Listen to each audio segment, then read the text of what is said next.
د خاورین ګلابونه یوټیوب چینل درنو اوریدونکو سلامونه او مینه مې ومنئ. هیله ده چې تاسې ټول به روغ جوړ یاستئ.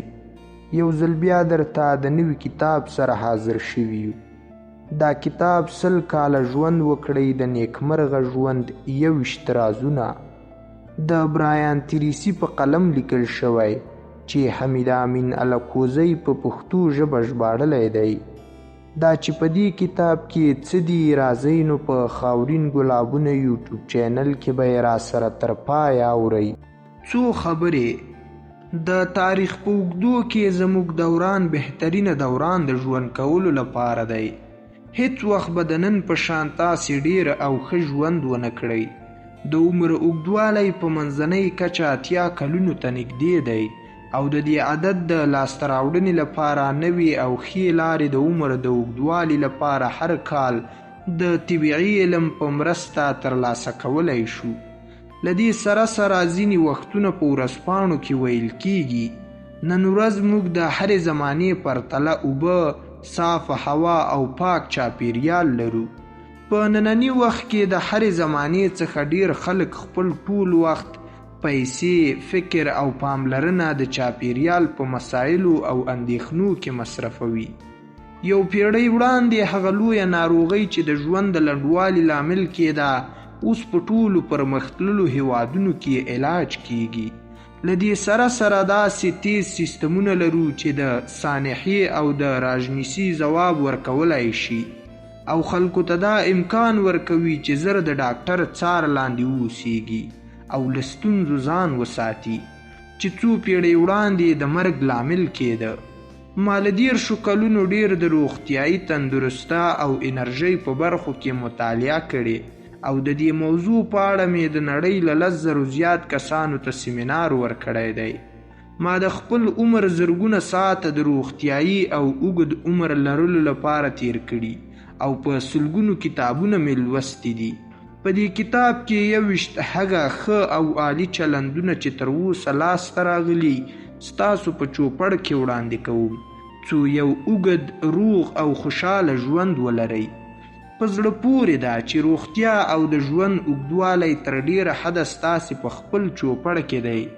له داسې مواردو څخه لکه په جینیتیکي برخه، جسمي ستونزې او خارجي سوانح له کنټرول څخه پریږدو. په نورو برخو کې تاسې کولی شئ د ژوند په خوند، اوږد عمر او دا چې په هغو کلونو کې څومره ژوند وکړئ فوق العاده اغیز لرلی شئ.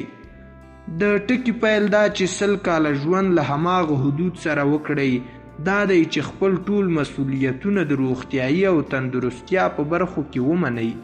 له همدې شیبې وروسته راځئ خپل روغتیایي او تندرستي حالت ته کومه بهانه مه جوړوئ او هیڅوک او هیڅ شی له خپل ځان او خپلو پریکړو پرته ملامت مه ګڼئ. تل به داسې څیزونه وي چې تاسې هغه نشئ کنټرولولی مګر تاسې خپله مسؤل یئ. ټاکل له تاسې سره دي. تاسې د خپل برخلیک جوړونکي او مسؤل یاست. راځئ چې اوس یې پیل کړو. د ژباړنې سیریزه زه په اسانه لوړو پوړو ته رسېدلی نه یم. په ژوند کې مې تل دا شعار و چې له خنډونو او ستونزو سره وجنګېږم او بریالی شم. دا زما لومړۍ هڅه ده او په دې ټول ښه پوهیږي چې د انسان لومړی کار هرومرو به نیمګړتیاوې لري لکه څرنګه چې انیبال وایي بریا خوښي ده او ماته خنجر او خوښي بې خنجره ناشونې ده. انسان هر کار چې کوي د هغه تر شا هرومرو داسې کسان وي چې هغه هڅوي او انګیزه ورکوي تر څو مخته ولاړ شي. همداسې ما هم یو خو له ژباړې سره ډېره علاقه او شوق درلود چې همدې مینې زه اړه کړم چې په دې لویه لاره کې ګام پورته کړم او بل دا چې زما تر څنګ او زما تر شا هغه کسان و چې زه یې تل هڅولی یم او د هغوی همدا کار ماته نوره تلوسه هم راکوله چې باید مخته لاړه شم. او اوس تر دې دمه چې ما وشو کولی په خپله لومړۍ هڅه کې د برایان تریسي کتاب وژباړم. تریسي هم په خپل ژوند کې له ستونزو او کړاوونو سره سره د مطالعې له لارې وکولی شول چې په زړونو کې ځای پیدا کړي او خپل فکر له نورو سره شریک کړي. د دې کتاب د ژباړلو اصلي لامل دا دی چې ځینې کسان له خپل ژوند څخه په تنګ راغلي وي مخته یې چې یوه ستونزه راشي زر به وایي خدایه یوازې دې زه لیدلی یم چې هر غم او هره ستونزه ماته راکوي، پر ځان باور نه لري، د خدایي نعمتونو څخه بې خبره دي او همداسې نور. زه اړ بولم چې ټول خلک په دې رازونو پوه شي. دا کتاب یو داستان، یوه څېړنه، یو گزارش نه دی او په رښتیا هم هیڅ چیز نه دی، مګر بیا هم په هر حال او په هر ځای کې هر څه دی. دا کتاب هغو کسانو لپاره ګټور دی چې جدي پریکړه لري چې باید 100 کاله ژوند وکړي او خپلو موخو ته ورسیږي. ژان ژاک روسو وایي دا زموږ چسته اراده ده چې زموږ د کمزورۍ سبب شوي. که انسان یو شي ته کلکه اراده وکړي ترلاسه کولی یې شي، نو هر څه جدي پریکړه غواړي. همداسې زه چکسلواکي متل ته چې وایي په ځوانۍ کې بوډا اوسه څو په بوډاتوب کې ځوان اوسي. د دې کتاب نوم مې ځکه 100 کاله ژوند وکړئ د نیکمرغه ژوند 21 رازونه کېښود چې موږ باید په هغه پټ شوي رازونو ځان پوه کړو چې تر اوسه ناخبره یو. فرانس لیسټ وایي بریالیتوب تل د هغو کسانو په برخه کیږي چې په اصلي لاره کې یو ګام پورته کړی وي. پښتو کې یو متل لرو، انسان یوازې د بل له سترګو خپل عیبونه لیدلی شي. همداسې چې ما اول وویل دا زما لومړۍ هڅه ده، انسان پوره نه دی، هرومرو تېروتنې لري، بنده تر خپل وس پړ دی. ما هم تر ډیره حده هڅه کړې چې په ساده ژبه دا کتاب بیان کړم. له لوستونکو هیله لرم چې نیمګړتیاوې مې په زغرده را په ګوته کړي. ستاسې دا کار به زما د لا پرمختګ لامل شي. په پای کې د ښاغلیو حسیب الرحمن نورمل او تاج ولی غورځنګ زښته ډیره مننه چې د کتاب په پروف لوستلو او ښو وړاندیزونو یې دا کتاب لا ښکلی او اسانه کړ. درنښت، حمید امین الکوزی. لومړی تصمیم ونیسئ چې څومره ژوند وکړئ. ډیر خلک دې خبرې ته پاملرنه نه کوي چې ټول بریالي او روغ کسان قاطع او نابریالي کسان دوزړي دي، خو دې خبرې ته باید ځانګړې پاملرنه وشي چې د دوی د بریالیتوب راز په څه کې دی.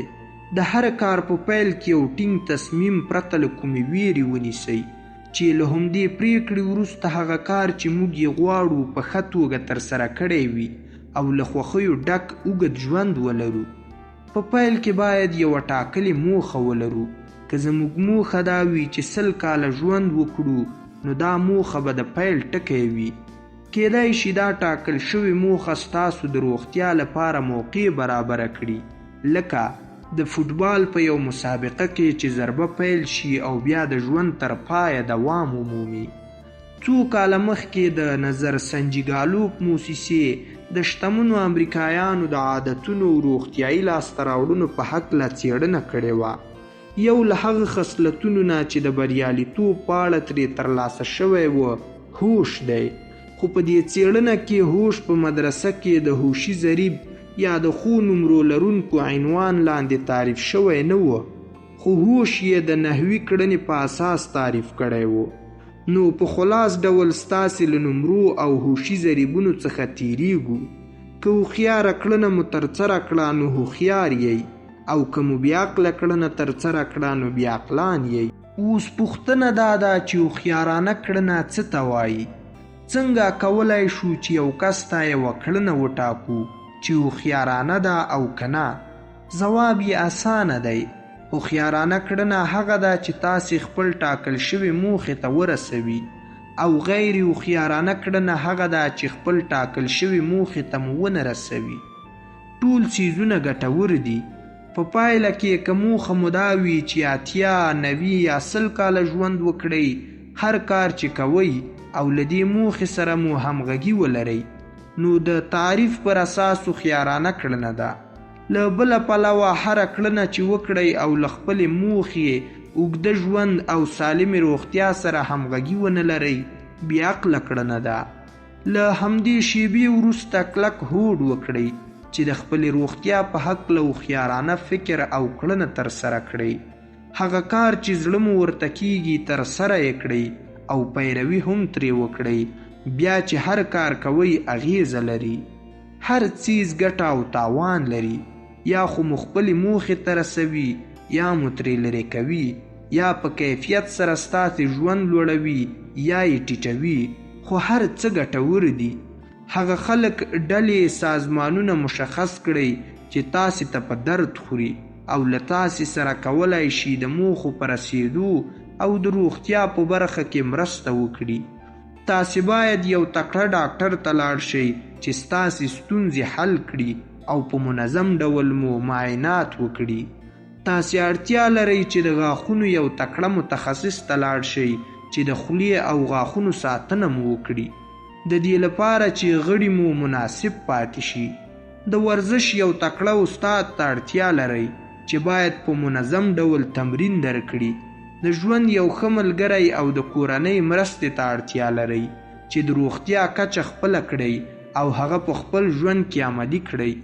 موږ باید برنامه ولرو چې خپلو موخو ته مو ورسوي او په دې برنامه کې باید خوراکي پرهیز، ورزش، ډاکټري معاینې، استراحت او تفریح شامل وي. په ځان باور پیدا کړو چې دا برنامه پلی کولی شو او داسې کارونه ترسره کړو چې د روغتیا کچې ته مو ورسوي. دا موخې باید هره ورځ تکرار کړو او د روغتیایي چارو لپاره مخکې له مخکې برنامه چمتو کړو. کوم مهال مو چې موخې وټاکلې باید هره ورځ په هغې کار پیل کړو چې موږ ته روغتیایي او جسمي ارامتیا راکوي. له دې هر څه تیریږو. که په رښتیا سره غواړئ او اصلي موخه مو دا وي چې 100 کاله ژوند وکړئ باید نظم ولرئ او هغه عادتونه چې ورته اړتیا لرئ په خپل ځان کې پیدا کړئ. ستاسې په ژوند کې باید اصلي موخه روغتیا وي. چمتو اوسیږئ چې په ټولو ستونزو به برلاسي شئ او هر ډول سرښندنه وکړئ چې په خپل ژوند کې روغتیایي برابرښت او روغ صحت ولرئ. که روغ صحت ولرئ هر څه ستاسې په لاس کې دي او له هر توپانه به ځان وژغورئ او له هر ځل لوېدو نه به بیرته راپورته شئ. ستاسو اصلي موخې باید روغتیا او اوږد عمر وي او د دې لویو نعمتونو پر اساس خپل ټول ژوند جوړ کړئ او د خدای جل جلاله شکر پر ځای کړئ. دوهم، په منظمه توګه معاینات وکړئ. 40 کاله مو چې تیر کړل او 50 کلنۍ ته ورسېدئ نو په دې وخت کې طبیعي معاینې وکړئ. دا معاینې باید ډېرې حساسې وي خو چې د بدن د داخلي او خارجي ټولو برخو معاینات پکې ګډ وي. هیڅ وخت د روغتیا په برخه کې کنجوسي مه کوئ. هیڅ وخت دا هڅه مه کوئ چې په یو سرسري معاینه چې د یو غیر متخصص لخوا ترسره کیږي ځان خلاص کړئ او خپلې پیسې وسپموئ. په داسې حال کې چې تاسې موټر په پارکینګ کې روښانه پریښئ او بیړه لرئ. هیڅ وخت بیړه مه کوئ. په کال کې د ځان لپاره نیمه یا پوره ورځ وخت پیدا کړئ او یو مجهز روغتون یا تکړه ډاکټر ته لاړ شئ چې ستاسې د بدن ټولې برخې له سر نه نیولې د پښو تر نوکانو پورې له هره اړخه بشپړه معاینه کړي. بله ښه خبره دا ده که غواړئ چې 8 کاله مو عمر ډیر شي نو همدا منظمې طبیعي معاینې وکړئ. اوس مهال پوهې ډیر پرمختګ کړی په ځانګړي ډول طبي پوهې چې کولی شي د هغو ناروغیو درملنه وکړي چې د مرګ لامل ګرځي لکه سرطان، د زړه ناروغۍ او داسې نور. که په کال کې یو تکړه او پوه ډاکټر ته ځئ نو د بدن دا برخې زړه، رګونه، داخلي غړي، وینه، ادرار، پوستکی، غوښه، سترګې او د وینې اکسیجن معاینه کړئ. په کال کې یو ځل د ورزش ازموینه هم ترسره کړئ. له دې هر څه وروسته خپل کلني ازمایښتونه له ډاکټر سره یو ځای وګورئ او له هغه نه مشوره واخلئ. په مشوره یې له ځنډه پرته عمل وکړئ او ټینګ هوډ وکړئ چې بریالي شئ. هر کال د خپلې روغتیا لپاره ټاکل شوي معیارونه ولرئ او د خپل ځان لپاره موخه او معیار په پام کې ونیسئ. مهالویش چمتو کړئ چې وکولای شئ د خوراکي توکو او برابر تکړښت یا ورزش په مرسته خپلو موخو او معیار ته ورسیږئ. ستاسې موخه باید دا وي چې یو نوی څیز په خپل ژوند کې رامنځته او خپل ژوند په ټولو برخو کې ښه کړئ. تاسې باید چمتو اوسیږئ په هره بیه چې کیږي هغه څه چې غواړئ ترلاسه کړئ او هڅه، نظم او سرښندنه وکړئ. موږ چې دا معاینې کوو موخه یې دا ده چې خپل معیاري حالت ته ورسیږو او کوم حالت ته چې تاسې اړتیا لرئ هغه درکوئ. 3. وزن مو برابر وساتئ. دا مسله د هغو کسانو لپاره ستونزمنه ده چې ډیر وزن لري. ځینې خلک په پیل کې خپل وزن زیاتوي چې بیا وروسته پښیمانه وي او کمول یې هم څه آسان کار نه دی. په ځوانۍ کې کولی شئ وزن مو زیات کړئ او بیرته یې کم کړئ، خو په 30 یا 40 کلنۍ کې خپل وزن ته ډیره پاملرنه وکړئ، ځکه چې په دې کلونو کې ډیر وزن تاسې دی لکه سریخ چې په وجود ونښلي. که غواړئ چې صحت مو روغ او انرژي ولري نو وزن مو باید برابر وي چې د هغه ساتنه حتمي ده.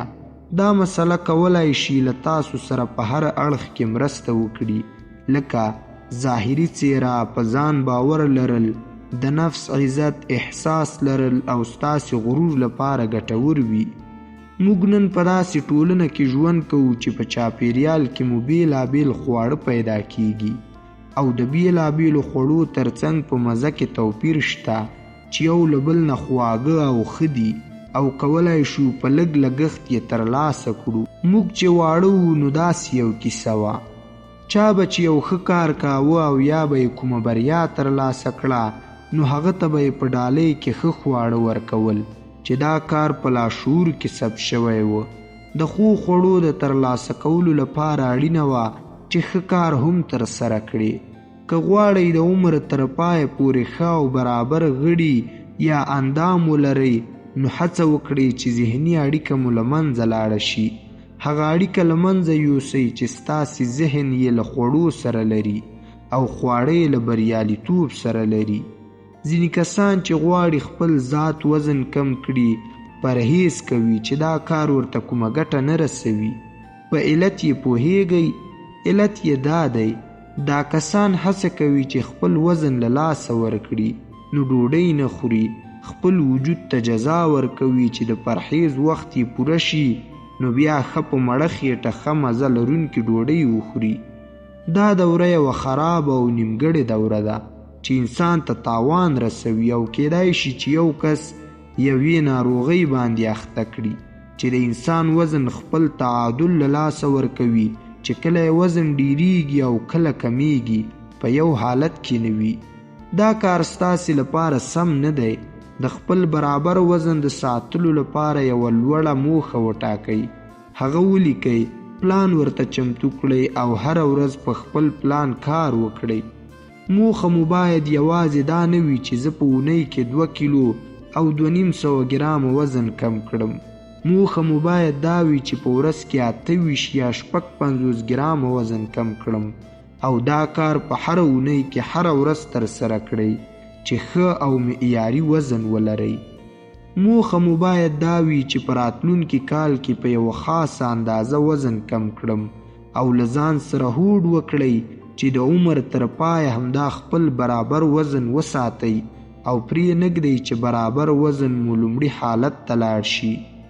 د وزن د کمولو لپاره یو اسانه فرمول چې له 6 کلمو څخه جوړ دی او ځواب ورته ویلی شي. لږ خوراک او ډیر ورزش وکړئ، خپل وزن کم کړئ او پرې نږدئ چې مخکینی حالت ته ولاړ شي. هر خواړه خپله ګالري لري نو تاسې چې ډوډۍ خورئ هغه ګالري ترلاسه کړئ چې ورته اړتیا لرئ.